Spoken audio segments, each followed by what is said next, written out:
హరే కృష్ణ. హరే కృష్ణ అందరికి. ఈరోజు శ్రీమద్ భాగవతం క్లాస్కి మీ అందరికీ కూడా ఇస్కాన్ శ్రీ శ్రీ రాధా గోవింద ఆలయము మంగళూరు కర్ణాటక తరపున స్వాగతం తెలియజేస్తూ ఉన్నాం. ఓం నమో భగవతే వాసుదేవాయ. ఓం నమో భగవతే వాసుదేవాయ. ఓం నమో భగవతే వాసుదేవాయ. ఓం నమో భగవతే వాసుదేవాయ. ఓం నమో భగవతే వాసుదేవాయ. ఓం నమో భగవతే వాసుదేవాయ. నారాయణం నమస్కృత్య నరం చైవ నరోత్తమం. నారాయణం నమస్కృత్య నరం చైవ నరోత్తమం. దేవీం సరస్వతిం వ్యాసం తతో జయముదీరయేత్. దేవీం సరస్వతీం వ్యాసం తతో జయముదీరయేత్.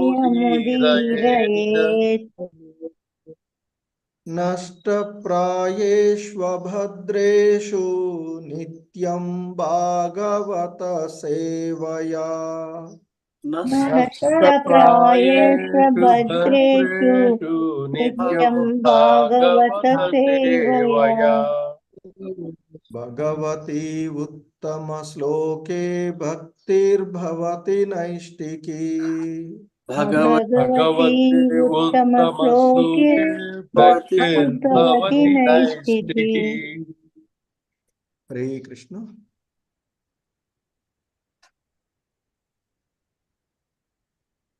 హరే కృష్ణ ప్రభు, ప్రణామాలు. హరే కృష్ణ. హరే కృష్ణ. హరే కృష్ణ. సో శ్రీమద్ భాగవతము 3వ స్కందము యథాస్థితి, అందులో 28వ అధ్యాయమైనటువంటి భక్తి యోగానుష్ఠానమును గూర్చి కపిల భగవానుల వారి యొక్క బోధనలు. అందులో ఈరోజు 35వ శ్లోకాన్ని ఇస్కాన్ వ్యవస్థాపక ఆచార్యులైనటువంటి శ్రీల ప్రభుపాదుల వారి యొక్క భావము మరియు భాష్యము ద్వారా ఈ శ్లోకాన్ని అవగాహనం చేసుకోవడానికి ప్రయత్నం చేద్దాము. హరే కృష్ణ. శ్రీమద్ భాగవతము 3వ స్కందము 28వ అధ్యాయము 35వ శ్లోకము. Please repeat. హరే కృష్ణ. ముక్తాశ్రయం యరిహి నిర్విషయం విరక్తం. ముక్తాశ్రయం యరిహి నిర్విషయం విరక్తం. ముక్తాశ్రయం యరిహి నిర్విషయం విరక్తం. ముక్తాశ్రయం యరిహి నిర్విషయం విరక్తం. ముక్తాశ్రయం యరిహి నిర్విషయం విరక్తం. ముక్తాశ్రయం యరిహి నిర్విషయం విరక్తం. నిర్వాణమృచ్చతి మనసః సాయదార్చిః. నిర్వాణమృచ్చతి మనసః సాయదార్చిః. నిర్వాణమృచ్చతి మనసః సహసా యతార్చిః. నిర్వాణమృచ్చతి మనసః సాయదార్చిః. నిర్వాణమృచ్చతి మనసః యతార్చిః. నిర్వాణమృచ్చతి మనసః సాయదార్చిః. ఆత్మానమత్ర పురుషో వ్యవదానమేకం. ఆత్మానమత్ర పురుషో వ్యవదానమేకం.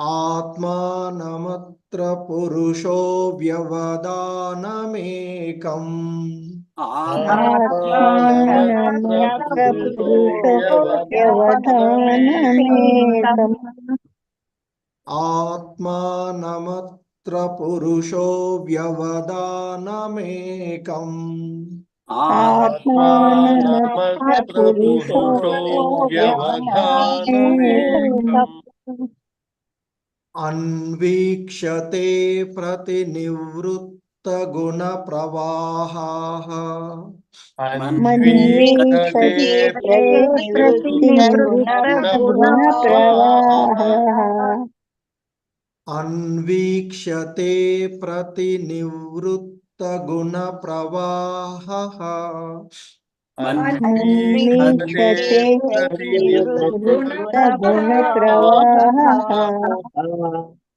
अन्वीक्षते प्रतिनिवृत्तगुणप्रवाहः अन्वीक्षते प्रतिनिवृत्तगुणप्रवाहः हरे कृष्ण।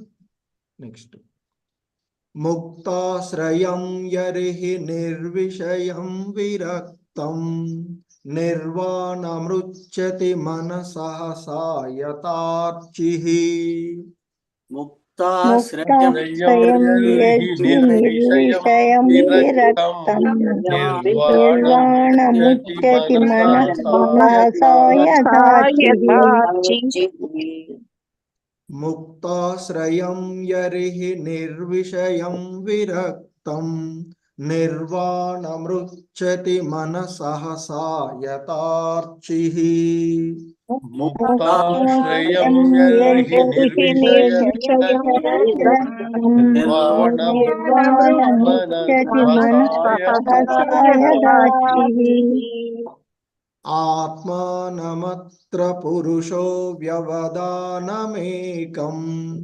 अन्वीक्षते प्रतिनिवृत्तगुणप्रवाहः आत्मानमत्र पुरुषो व्यवधानमेकम् अन्वीक्षते प्रतिनिवृत्तगुणप्रवाहः आत्मानमत्र पुरुषो व्यवधानमेकम् अन्वीक्षते प्रतिनिवृत्तगुणप्रवाहः आत्मानमत्र पुरुषो व्यवधानमेकम् अन्वीक्षते प्रतिनिवृत्तगुणप्रवाहः हरे कृष्ण। మొత్తం శ్లోకం ఒకసారి చూద్దాం.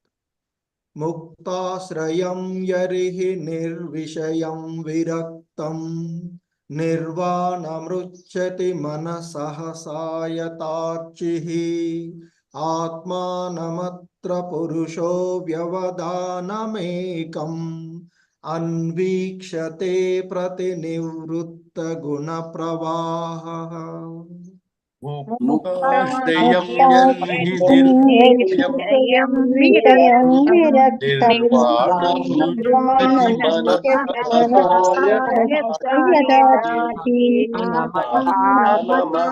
पुरुषो व्यवधानमेकम् अन्विष्यते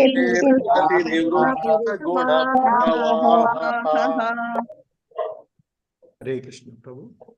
हरे कृष्ण। हरे कृष्ण। शशकला माता जी, चामुंडेश्वरी माता जी। मुक्ताश्रयं हर्हि निर्विषयं विरक्तं निर्वाणमृच्छति मनः सहसा यदार्चिः आत्मानमत्र पुरुषो व्यवधानमेकम् अन्वीक्षते प्रतिनिवृत्तगुणप्रवाहः।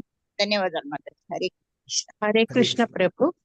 मुक्ताश्रयं यर्हि निर्विषयं विरक्तं निर्वाणमृच्छति मनः सहसा यथार्चिः आत्मानमत्र पुरुषो व्यवधानमेकम् अन्वीक्षते प्रतिनिवृत्तगुणप्रवाहः। हरे कृष्ण प्रभु। हरे कृष्ण। माधवी नीलपु माता जी, सत्यम प्रभु जी। हरे कृष्ण प्रभु। ముక్తాశ్రయం యర్హి నిర్విషయం విరక్తం నిర్వాణమృచ్చతి మనః సహసా యథార్చిః ఆత్మానమత్ర పురుషో వ్యవధానమేక మన్వీక్షతే ప్రతినివృత్త గుణ హరే కృష్ణ ఆత్మానమత్ర పురుషో వ్యవధానమేకం అన్వీక్షతే ప్రతినివృత్త గుణ ప్రవాహః. హరే కృష్ణ ప్రభు. हरे कृष्ण प्रभु जी। मुक्ताश्रयं यर्हि निर्विषयं विरक्तं निर्वाणमृच्छति मनः सहसा यथार्चिः आत्मानमत्र पुरुषो व्यवधानमेकम् अन्वीक्षते प्रतिनिवृत्तगुणप्रवाहः। हरे कृष्ण प्रभु। हरे कृष्ण विशालवती माताजी, वसुंधरा माताजी। हरे कृष्ण प्रभु जी। मुक्ताश्रयं यर्हि निर्विषयं विरक्तं निर्वाणमृच्छति मनः सहसा यथार्चिः आत्मानमत्र पुरुषो व्यवधानमेकम् अन्वीक्षते प्रतिनिवृत्त गुण प्रवाहः। हरे कृष्ण प्रभु जी। हरे कृष्ण प्रभु जी, प्रणमालु। मुक्ताश्रयं यर्हि निर्विषयं विरक्तं निर्वाणमृच्छति मनसः सहसा यथार्चिः आत्मानमत्र पुरुषो व्यवधानमेकं मन् अन्वीक्षते प्रतिनिवृत्त गुण प्रवाहः। हरे कृष्ण। హరే కృష్ణ హరే కృష్ణ. ఈ శ్లోకంలో ఉన్నటువంటి పదాల యొక్క అర్థాలను చూద్దాము. హరే కృష్ణ. ప్లీజ్.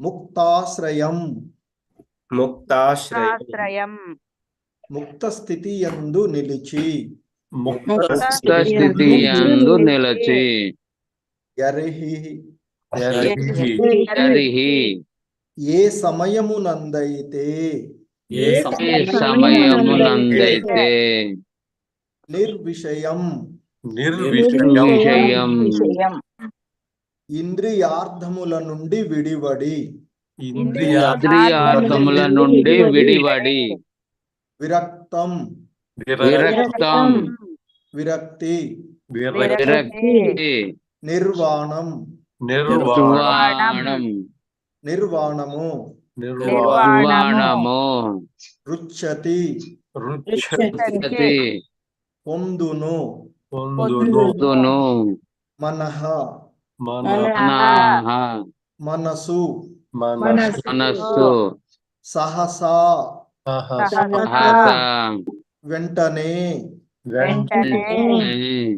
యథా యథా వలే, వలే అర్చిః అర్చిః దీపపు జ్యోతి, దీపపు జ్యోతి ఆత్మానం ఆత్మానం మనసు, మనసు అత్ర అత్ర ఆ సమయమున, ఆ సమయమున పురుషః పురుషుడు, పురుషుడు అవ్యవధానం వ్యవధానం వ్యవధానము లేకుండా, వ్యవధానము లేకుండా ఏకం ఏకం ఒక్కటిగా, ఒకటిగా అన్వీక్షతే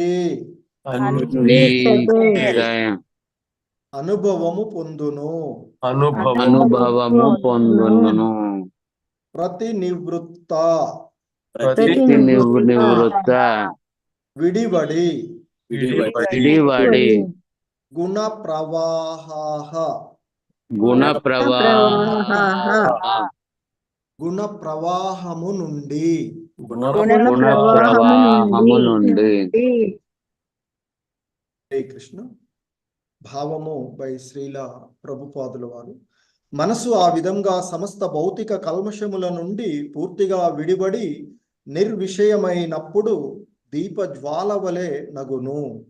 ఆ సమయమున మనసు గుణ ప్రవాహము నుండి విడిబడిన కారణమున వాస్తవముగా భగవానునితో ముడివడి అతనితో ఏకమనడి అనుభూతి కలగగలదు. హరే కృష్ణ. Please repeat. మనసు ఆ విధముగా సమస్త భౌతిక కల్మషముల నుండి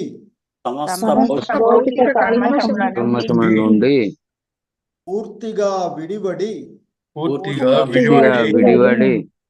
నిర్విషయమైనప్పుడు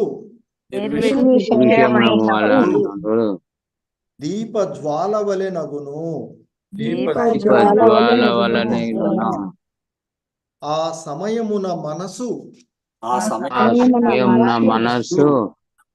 గుణ ప్రవాహము నుండి విడిబడిన కారణమున వాస్తవముగా భగవానునితో ముడివడి అతనితో ఏకమనడి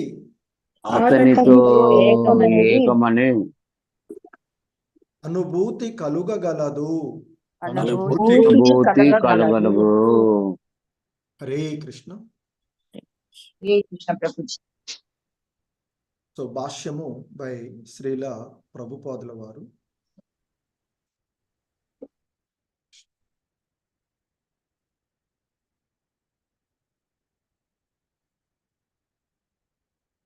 భాష్యం.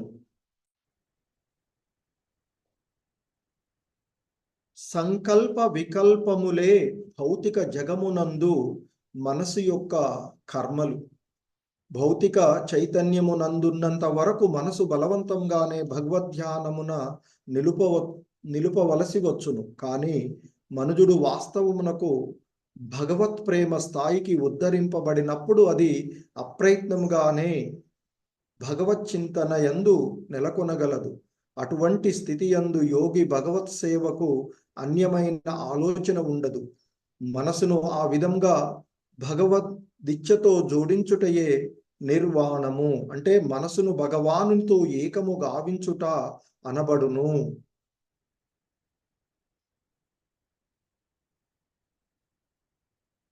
నిర్వాణమునకు ఉత్తమ ఉపమానము భగవద్గీత యందు తెలుపబడినది. ఆది యందు అర్జునుడు మనసు కృష్ణుని మనసునకు విముఖమై ఉండెను. యుద్ధమందు అర్జునుడు పాల్గొనవలెనని కృష్ణుడు కోరినను అర్జునుడు అది వాంఛించలేదు. ఆ విధముగా అచ్చట అభిప్రాయ భేదము కలిగిను. కానీ గీతా శ్రవణము పిమ్మట అర్జునుడు తన మనసును శ్రీకృష్ణుని కోరికతో ఏకము కావించెను. అది ఏకత్వము అని పిలువబడును. కానీ ఆ ఏకత్వము శ్రీకృష్ణుడు మరియు అర్జునుడు తమ వ్యక్తిత్వములను కోల్పోవునట్లు చెయ్యలేదు. ఈ విషయమునే మాయావాద తత్వవేత్తలు అవగతము చేసుకున జాలరు. ఏకత్వమునందు వ్యక్తిత్వము నశించియే తీరునని వారు తలెత్తురు. కానీ నిజమునకు వ్యక్తిత్వము నశింపనది అని భగవద్గీత యందు మనము గాంచవచ్చును. భగవత్ ప్రేమ యందు మనసు పూర్తిగా పరిశుద్ధమైనప్పుడు అది దేవదేవుని మనసుతో ఏకము కాగలదు. ఆ సమయమున అది విడిగా వర్తించబోదు. అలాగునే భగవద్దిచ్ఛను పూర్ణము కావింపవలననడి ప్రేరణ లేకుండా అది పనిచేయబోదు.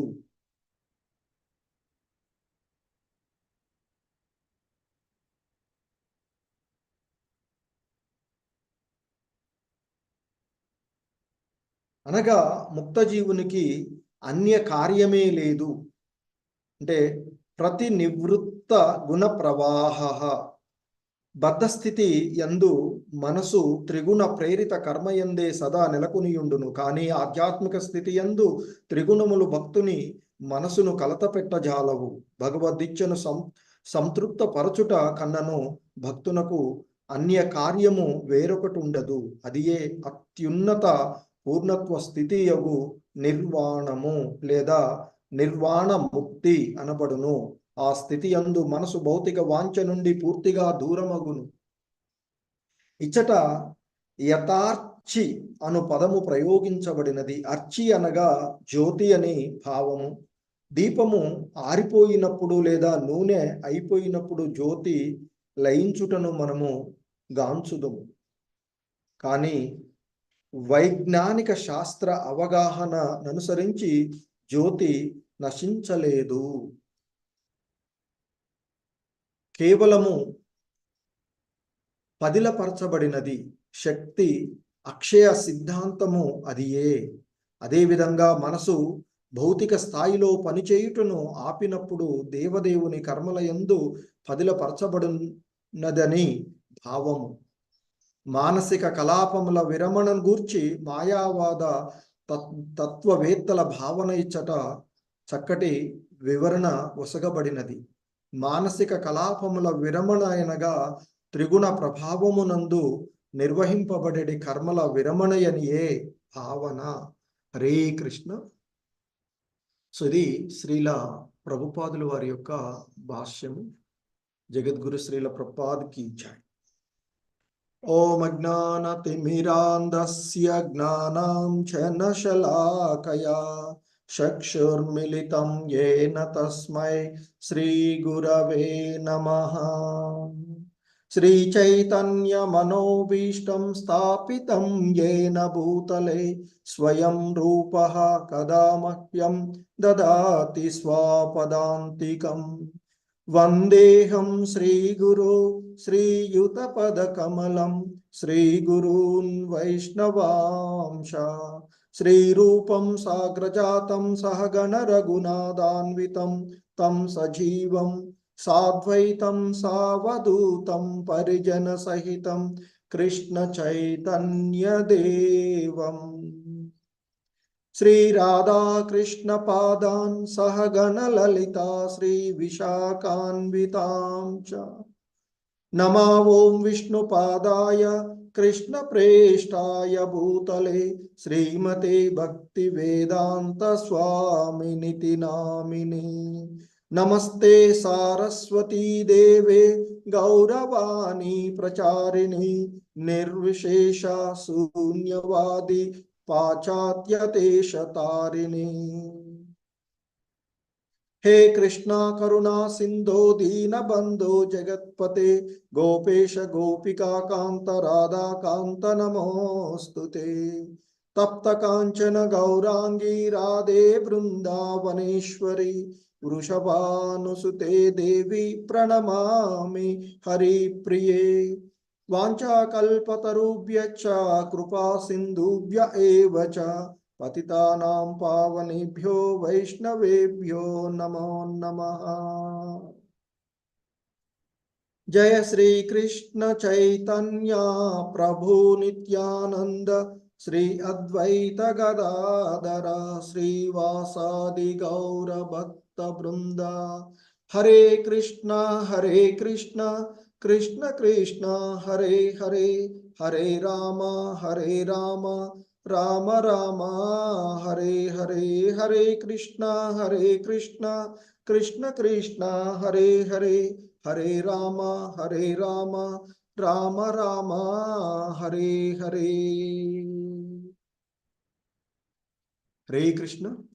సో మరి మనము ఈరోజు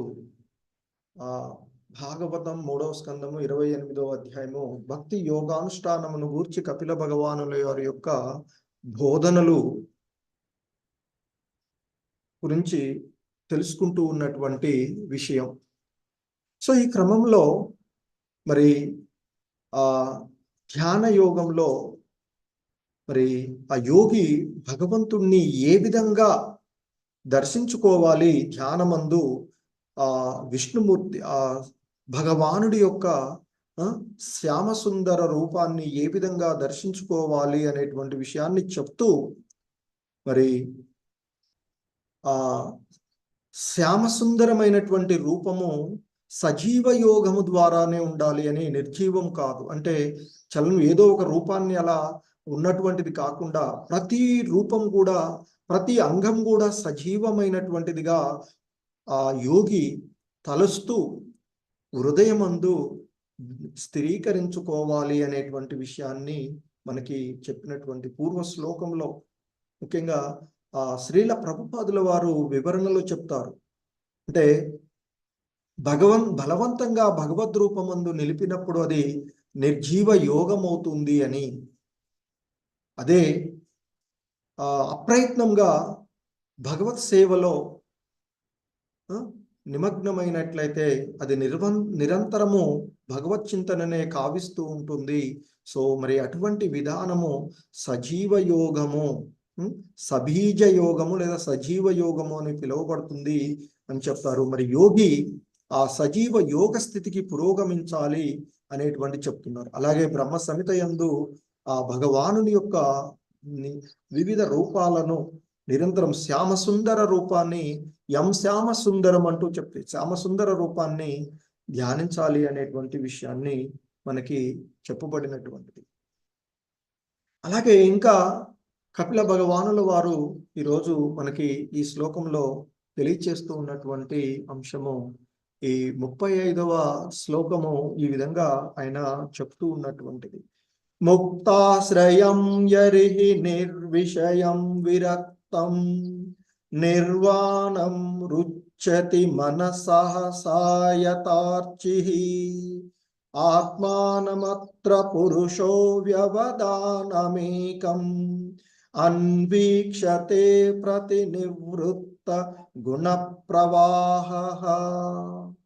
సో ముక్తాశ్రయం, ముక్త స్థితి యందు నిలిచి, ఆ విధంగా ఈ భౌతికమైనటువంటి మాయా బంధనాల నుండి ముక్తి పొంది, అంటే ప్రకృతి త్రిగుణాల నుండి విరమణ పొంది, అంటే ఆ ముక్త స్థితి యందు నిలిచినటువంటి, అంటే మనసుని సమస్త భౌతిక కల్మషముల నుండి వదిలివేసినప్పుడు అని చెప్పవచ్చు. యరిహి, ఏ సమయమునందైతే, అదే ఇక్కడ చెప్తున్నారు, నిర్విషయం ముక్తాశ్రయం యరిహి నిర్విషయం విరక్తం. సో కాబట్టి ఆ ఇంద్రియార్థాల నుండి విడివడి, ఆ ఇంద్రియార్థాల నుండి విరక్తిని పొంది, సో మరి ఆ విధంగా ఉన్నటువంటి నిర్వాణం రుచ్యతి, నిర్వాణమును పొందును అంటూ చెప్తూ ఉన్నటువంటి అంశము.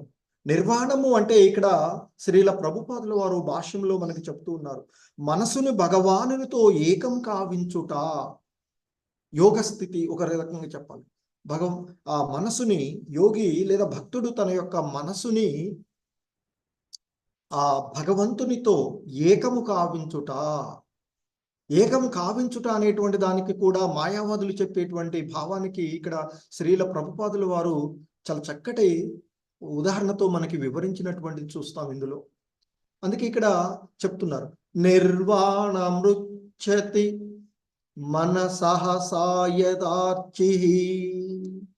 సో ఇక్కడ ఆ నిర్వాణము అంటే మనసును భగవంతునితో ఏకం చేసినటువంటి స్థితి. అలాగే రుచ్యతి, పొందుతాడు అని చెప్తున్నారు. యోగి ఆ విధంగా ఈ ఇంద్రియ విషయాలన్నిటి నుండి కూడా విడిపడినప్పుడు ఆ నిర్వాణ స్థితిని పొందును అని చెప్తున్నారు. ఇంకా చెప్తున్నారు, మనసః సాయతార్చి. మన అంటే మనసును, సహస అంటే వెంటనే, యథార్చి అంటే దీపము వలె, దీపపు జ్యోతి, ఆ దీపపు జ్యోతి వలె ఆత్మానం అత్ర, ఆ సమయమున మనసు, అత్ర అంటే ఆ సమయమున, ఆత్మానం మనసుని, పురుష అంటే పురుషుడు, అవధ్యానం వ్యవధానము లేకుండా, ఏకం ఒక్కటిగా, అన్వీక్షతే అంటే అనుభవము పొందును,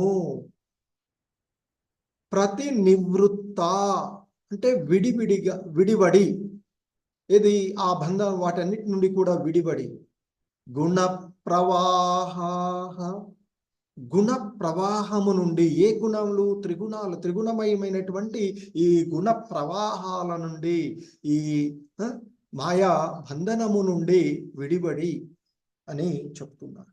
సో శ్రీల ప్రభుపాదుల వారు ఇక్కడ భావంలో మనకి చెప్తూ ఉన్నటువంటి అంశం, మనసును ఆ విధంగా సమస్త భౌతిక కల్మషముల నుండి పూర్తిగా విడిబడి నిర్విషయమైనప్పుడు దీప జ్వాల వలె అగును.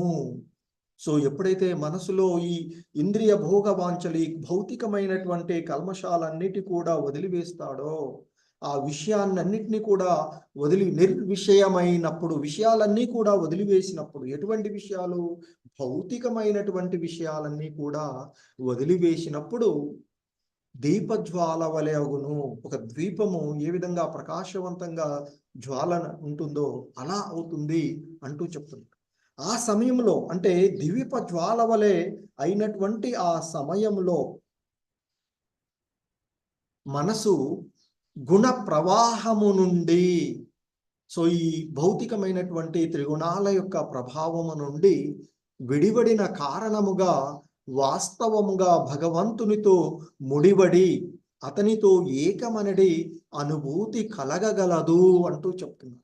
ఎప్పుడైతే భగవాను ఈ భౌతికమైనటువంటి విషయాల నుండి బయటపడతామో, ఈ లౌకికమైనటువంటి విషయాల నుండి బయటపడతామో, అప్పుడు ఆ భగవంతుని యొక్క భావంతో మన యొక్క స్థితి కూడా ఏకమవుతూ ఉంటుంది అనేటువంటి, అంటే భగవానుడి యొక్క ఇచ్ఛతో. మరి ఏంటి భగవానుడి? ఆ భగవానుని యొక్క దివ్యధామాన్ని చేరుకోవడం పరమగమ్యం.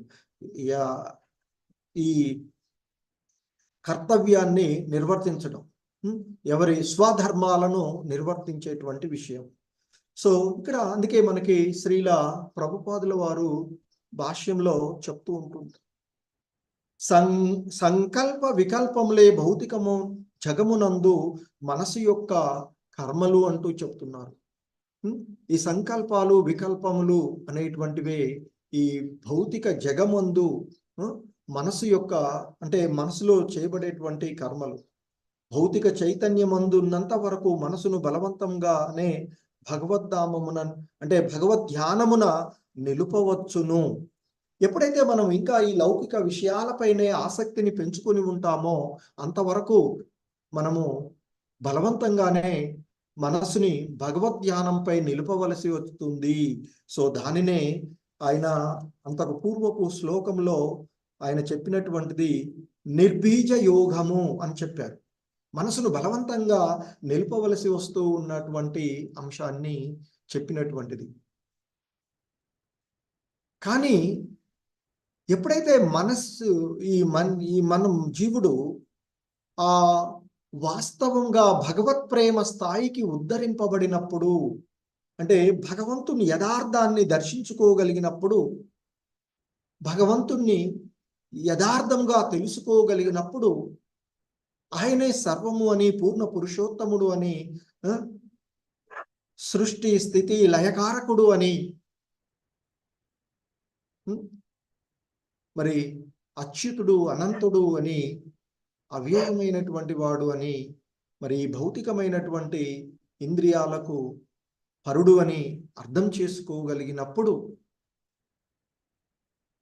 అప్రయత్నంగానే జీవుడు భగవత్ చింతన యందు నెలకొనగలడు. మరి అటువంటి ఆ స్థితి యందు యోగికి భగవత్ సేవకు అన్యమైన ఆలోచన ఉండదు.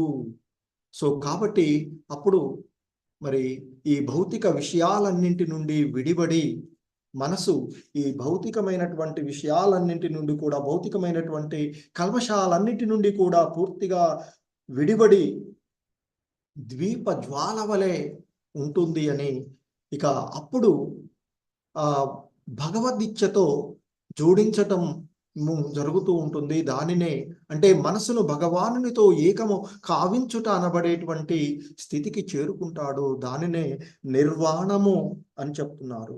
సో కాబట్టి ఎప్పుడైతే మనసు గుణ ప్రవాహాల నుండి విడిబడిన కారణంగా భగవానునితో ముడిపడి అతనితో ఏకమనేటువంటి అనుభూతి కలుగుతూ ఉంది.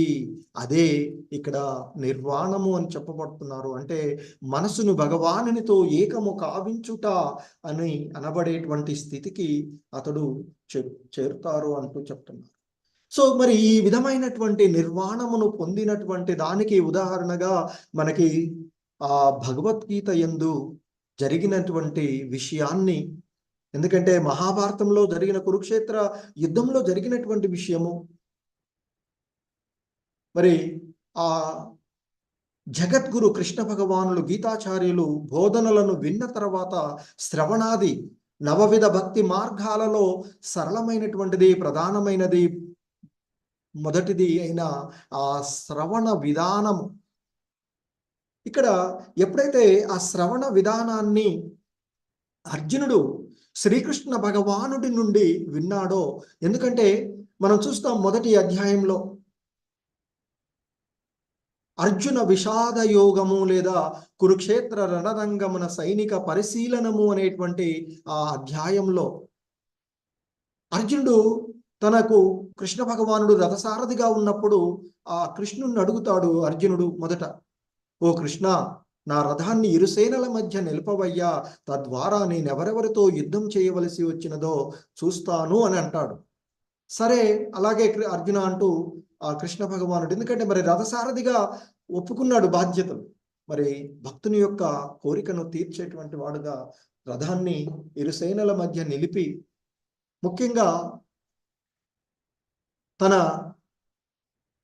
తాతగారైనటువంటి భీష్మ పితామహుడు, తనకు విద్యలు నేర్పినటువంటి గురువైనటువంటి ద్రోణాచార్యుడికి ఎదురుగా రథాన్ని నిలిపి, చూడవయ్యా మీ కురు వంశస్థులను అంటూ చెప్తాడు. మరి వారందరినీ చూడగానే అర్జునుడు మనసు విముఖమై ఉంటుంది. ఇక అంటాడు, ఓ కృష్ణ, నేను యుద్ధం చెయ్యలేనయ్యా అంటూ ఒక 5 రకాలైనటువంటి కారణాలు చెప్పి నేను యుద్ధం చెయ్యలేనయ్యా అంటాడు. కానీ అక్కడ అతను చేసినటువంటి మంచి, యాక్చువల్గా అప్పటికీ అడుగుతాడు కృష్ణ భగవానుడు, ఏమిటి అర్జున ఈ సమయంలో, అంటే యుద్ధం చేయవలసినటువంటి ఈ సమయంలో నీకు ఈ పాడు బుద్ధి ఎక్కడి నుంచి పుట్టిందయ్యా? ఇంకా ఒక రకంగా మందలిస్తాడు. ఒక చేతగాని వాడిలాగా, ఒక నపుంసకుడు లాగా ఇలా ప్రవర్తిస్తూ ఉన్నావు ఎందుకు? ఇది ఆర్యులకు తగదు అని చెప్తాడు. అయినా నేను ఎలా యుద్ధం చేయగలను? మా గురువు గారిని, మా తాతని ఎలా నేను బాణాలతో ఎదుర్కోవాలి? మరి కాబట్టి నేను భిక్షమెత్తుకోనైనా జీవిస్తాను, కానీ నేను యుద్ధం చేయను అంటే ఏమైంది? అక్కడ శ్రీకృష్ణ భగవానుల వారి కోరికకు భిన్నంగా ప్రవర్తించాడు ఆయన అర్జునుడు. అక్కడ కృష్ణ భగవానుడిది ఏంది? ధర్మ సంస్థాపన. అధర్మ పరులైనటువంటి కల్పు మొక్కల్లాగా ఉన్నటువంటి ఆ అధర్మ పరులను ఏరివేయవలసినటువంటి క్షేత్రం కురుక్షేత్రం. మరి క్షేత్రంలో వ్యవసాయం చేసేటప్పుడు పంట మొక్కలను ఉంచేసి కల్పు మొక్కలను పీకేస్తూ ఉంటాం. మరి చేయవలసిన వ్యవసాయదారుడిగా కృష్ణ భగవానుడు వచ్చినప్పుడు మరి తాను ఉపయోగించినటువంటి ఒక ఇన్స్ట్రుమెంట్స్గా ఉపయోగించుకొని అర్జునుని ద్వారా ఆ కలుపు వేరువేయాలనుకున్నాడు. కానీ ఆ అర్జునుడు ఆ విధంగా చేయలేదు. కృష్ణ భగవానుడి యొక్క అభిప్రాయానికి భిన్నంగా ప్రవర్తించాడు. కానీ అర్జునుడు ఇంకా ఒక మంచి చేసినటువంటిది, ఈ సమయంలో అంటే నాకు ఈ రాజ్యమే కాదు, దేవతలు అనుభవించేటువంటి ముల్లోకాలు ఇచ్చిన నా శోకం తీరేటట్లు లేదయ్యా అంటూనే ఆయన ఒక చిన్న మంచి పని చేసింది. కార్పణ్య దోషోపహత స్వభావ అంటూ, ఈ మమకారము అనే దోషం కారణంగా నేను నా యొక్క కర్తవ్య విషయంలో మోహం చెంది శాంతిని కోల్పోయానయ్యా, కాబట్టి నాకు ఏది మంచిదో అది బోధించు అని అడిగాడు. సో అప్పుడు శ్రీకృష్ణ భగవానుడు గీతాచార్యుడు తన గురుస్థానాన్ని స్వీకరించి ఆత్మతత్వాన్ని బోధిస్తాడు. సో గీతా శ్రవణము పిమ్మట అర్జునుడు తన మనసుని కృష్ణుడి యొక్క కోరికతో, కృష్ణుడు ఏం కోరుకున్నాడో దానితోనే అతడు చివరికి 18వ అధ్యాయం చివరిలో చెప్తారు ఆయన. కృష్ణ భగవానుడు అంటాడు, అర్జున, మరి నేను చెప్పిందంతా శ్రద్ధతో విన్నావా? వినడమే కాదు, అడుగుతాడు, ఇంకా అడుగుతాడు, మరి విన్నావా అని. వినిన తర్వాత నీలో కలిగిన మోహమంతా తొలగిపోయిందా అర్జున అని అడిగితే అప్పుడు అర్జునుడు అంటాడు, ఓ ఓ కృష్ణ, నీ యొక్క కరుణ వలన నాలో కలిగినటువంటి మోహమంతా తొలగిపోయిందయ్యా. తొలగిపోవడమే కాదు, నీవు ఏ విధంగా చెప్తే ఆ విధంగా చేస్తాను. అంటే కృష్ణ భగవానుడి యొక్క కోరికతో ఏకమైనటువంటి స్థితి అర్జునుడిది. అందుకే అర్జునుడి యొక్క మనసు కృష్ణ భగవానుడి యొక్క కోరికకు ఏకం చేయబడినటువంటి స్థితి, అది నిర్వాణముగా చెప్పబడుతూ ఉండేటువంటిది ఇక్కడ. సో కాబట్టి శ్రీకృష్ణుడు మరియు అర్జునుడు తమ యొక్క వ్యక్తిత్వాలను కోల్పోయినట్లు చెయ్యలేదు. ఇక్కడ అర్జునుడుగానే ఉన్నాడు, కృష్ణుడు ఆయన స్థానం అదే. కానీ ఏంటి ఇక్కడ ఏకమైంది ఏంటి? వారి యొక్క ఆలోచన, కోరికలు. సో ఎవరైతే కృష్ణ భగవానుడు ఏం కోరుకున్నాడో అర్జునుడు అదే చేశాడు, అదే ఏకత్వం. అంతేగాని ఈ మాయావాదులు చెప్పినట్లుగా ఏకత్వము అంటే జీవుడు ఆత్మ పరమాత్మలు కలిసిపోయి ఒకటిగానే ఉంటాయి అనేటువంటి ఒక సిద్ధాంతాన్ని వాళ్ళు చెప్తే మాయావాద సిద్ధాంతం చెప్పబడుతూ ఉంటుంది. సో కనుకనే ఇక్కడ శ్రీల ప్రభుపాదులు వారు అంటున్నారు, ఈ విషయాన్ని మాయావాదులు, ఈ ఏకత్వము నిర్వాణము అనేటువంటి విషయాన్ని మాయావాదులు అవగాహన చేసుకోలేరు. ఎందుకంటే ఏకత్వంకు ముందు ఆ ఏకత్వం జరిగినప్పుడు వ్యక్తిత్వము నశించియే తీరునని ఆ మాయావాదులు తలస్తారు అని చెప్తున్నారు. ఎందుకంటే ఇక ఉండదు ఇది అని చెప్తారు. ఆత్మ పరమాత్మలు కలిసిపోతాయి కాబట్టి రెండు ఒకటిగానే ఉంటాయి ఇక అనేటువంటి ఒక భావనతో వారు చెప్తారు. కానీ నిజమునకు వ్యక్తిత్వము నశింపది అని భగవద్గీత యందు మనము గాంచవచ్చును. శ్రీకృష్ణ భగవానులు వారు సాక్షి చెప్తున్నటువంటి అంశం కూడా. అందుకే ఇక్కడ చెప్తున్నారు, భగవత్ ప్రేమ యందు మనసును పూర్తిగా పరిశుద్ధమైనప్పుడు అది దేవదేవుని మనసుతో ఏకం కాగలదు. ఆ సమయమున అది విడిగా ప్రవర్తించబోదు. అంటే భగవానుడి యొక్క ఇచ్చ ఏ విధంగా ఉంటుందో అది ఆ విధంగానే చేయబడుతుంది. సో కాబట్టి అలాగుననే భగవద్గీతను పూర్ణము కావింపవలననడి ప్రేరణ లేకుండా అది పనిచేయబోదు. అనగా ముక్త జీవునికి అన్యకార్యం ఏమీ ఉండదు. సో ఇక అందుకే ఇక్కడ ఈ శ్లోకంలో మనకి కపిల భగవానులు వారు చెప్పినటువంటి పదం ప్రవృత్తి నివృత్త గుణ ప్రవాహ అంటూ చెప్పబడినటువంటి అంశము. సో లాస్ట్ లో అన్వీక్షతే ప్రతి నివృత్త గుణ ప్రవాహ అంటూ చెప్పబడినటువంటి అంశము ఇక్కడ మనకి. అన్వీక్ష్యతే అంటే అనుభవం పొందును. ఎలా అంటే ఆ గుణ ప్రవాహాల నుండి వేరుబడి, అంటే ఆ మనసు త్రిగుణ ప్రేరితమైనటువంటి కర్మల నుండి విడిబడి. సో ముక్త స్థితి, అదే ముక్త స్థితి. ఆ త్రిగుణ ప్రేరితమైనటువంటి కర్మల నుండి విడిబడినటువంటి అనుభూతిని పొందడమే ముక్త స్థితి. అదే ఇక్కడ చెప్తున్నారు. అనగా ముక్త జీవునికి అన్య కార్యమేమీ లేదు. అదే ఈ శ్లోకంలో చెప్పబడిన ప్రతి నివృత్త గుణ ప్రవాహ అని చెప్పారు. అలాగే ఇంకా బద్ధస్థితి ఉంటే మనసు ఆ త్రిగుణాల యొక్క ప్రేరితమైనటువంటి కర్మల యందే సదా నెలకొని ఉంటుంది.